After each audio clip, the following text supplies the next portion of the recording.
রাতে যদি ঘুম না হয় তাহলে মন মেজাজ কোনোটাই ভালো থাকে না। তো আজ কিন্তু আমারও মন মেজাজ কোনোটাই ভালো নাই, রাত্রে একেবারেই ঘুম হয় না। কেন যে ঘুম হয় না সেটা কিন্তু আমি একদমই বুঝতে পারি না। এত ওষুধ খাওয়া হয় তারপরেও কিন্তু ঘুম হয় না। তো চিন্তা করলাম ভোর ভোর উঠেই গিয়েছি, আর উঠে কিছু সংসারের কাজকর্ম করেছি।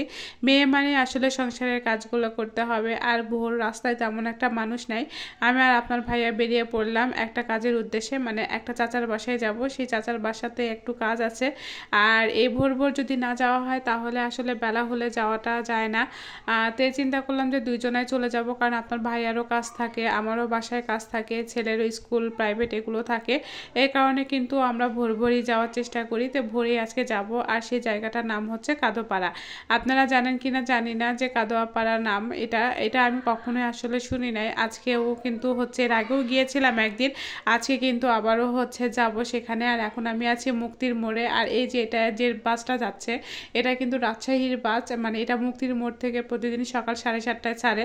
তাহলে চিন্তা করেন আমি কত সকাল সকাল বের হয়েছি। তো এখন তো হচ্ছে চলে যাব সেই জায়গাতে। আর গ্রামের পরিবেশটা কিন্তু এত সুন্দর, আমি কিন্তু হচ্ছে গ্রামটা আগাগোড়াই খুব ভালোবাসি। তো এই যে সেই চাচার বাসায় চলে আসছি, আর এই চাচাটা কিন্তু এই বাসাটায় ভাড়া থাকে। আর এখানকার যে মানুষগুলো আছে এগুলো কিন্তু নওগাঁতে, মানে আমাদের নওগাঁতেই কিন্তু থাকে। আর এখানে এসে আমি একটা জিনিস দেখলাম যে দেখেন এখন কিন্তু ধান, মানে নতুন নবান্ন তো উঠেই গেছে, আর নবান্নের যে নতুন ধানগুলো সেটা কিন্তু দেখেন এই যে এখন হচ্ছে এখানে হাতে করা হচ্ছে। আমি কিন্তু বেশিরভাগ দেখেছি যে মেশিনে করা হয়, সেই জায়গাতে হাতে করছে। চারদিকে কিন্তু নেট বেঁধে তারপরে কিন্তু হচ্ছে এখানে হাতে চালগুলো বের করা হচ্ছে, ধানগুলো বের করা হচ্ছে। যাই হোক, আর এই জিনিসগুলো দেখতে যে আমার এত ভালো লাগে, বহু আগে দেখেছি, এর মধ্যে কিন্তু আর দেখিনি। কারণ ওই যে বললাম মায়ের বাসা শহরে, শ্বশুর বাড়িও শহরে, আর এই শহরে থাকার কারণে আসলে এগুলোর যে ধানগুলো এগুলো কিন্তু আসলে বুঝতেই পারি না। তারপরে চাচার বাসার কাজগুলো শেষ করলাম, আর শেষ করে কিন্তু আমি আর আপনার ভাইয়া বাজারে আসলাম। কারণ কয়েকদিন আগে কিন্তু যারা আমার বড় পেজটা দেখেন তারা কিন্তু সবাই জানেন যে আশা কিচেন আমার পেজের নাম। তো ওই পেজে হয়তো বা সবাই জানেন যে আমার বাসায় তেমন একটা বাজার কিছুই নাই। সেদিন আপনার ভাইয়া অনেকগুলো মাথার মাংস কিনে নিয়ে গিয়েছিল। তো আজকে চিন্তা করলাম যে বাজার করে তারপরে বাসায় যাব। এখন বাজে প্রায় 10টা। তো আপনার ভাইয়া আমাকে দাঁড়িয়ে রেখে এখানে হচ্ছে বাজার করছিল।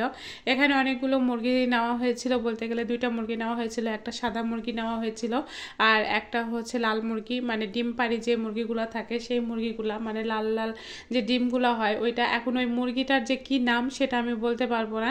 আর সাদা তো ব্রয়লার সবাই চিনেন, আর ব্রয়লার মুরগি না হলে কিন্তু বাসায় চলেই না, কারণ ছেলে তো ব্রয়লার মুরগিটাই বেশি পছন্দ করে। আর যেটা হচ্ছে লাল মুরগি সেটা একদম দেশি মুরগির মতো লাগে, সেটা আমার পছন্দ।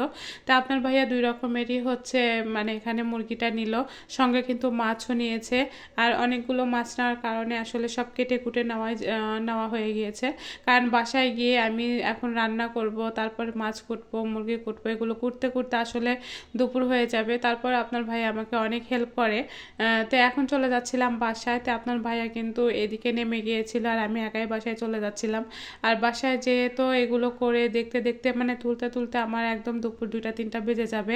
অনেক সময় যেদিন বাজার একদম বেশি করা হয় সেদিন আমার অনেকটাই রাগ লাগে, আবার মনে হয় যে একদিন কষ্ট করলে আসলে হচ্ছে কয়েকটা দিন আর কোনো কষ্ট করতে হয় না।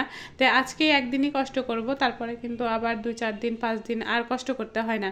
তো যাই হোক, এখানে একটা লাল মুরগি নেওয়া হয়েছিল, এখানে বড় একটা ব্রিকেটের মাছ নেওয়া হয়েছিল, এখানে সাদা মুরগি, এখানে তেলাপিয়ার মাছ ছিল 3 কেজির মতো, কিন্তু এখানে তেলাপিয়ার মাছ ছিল। তো যাই হোক, এগুলো সব কিন্তু এখন প্যাকেটিং করব, প্যাকেটিং করে তুলবো। তো সবাই ভালো থাকবেন, আজকের ভিডিওটা এই পর্যন্তই। আল্লাহ হাফেজ।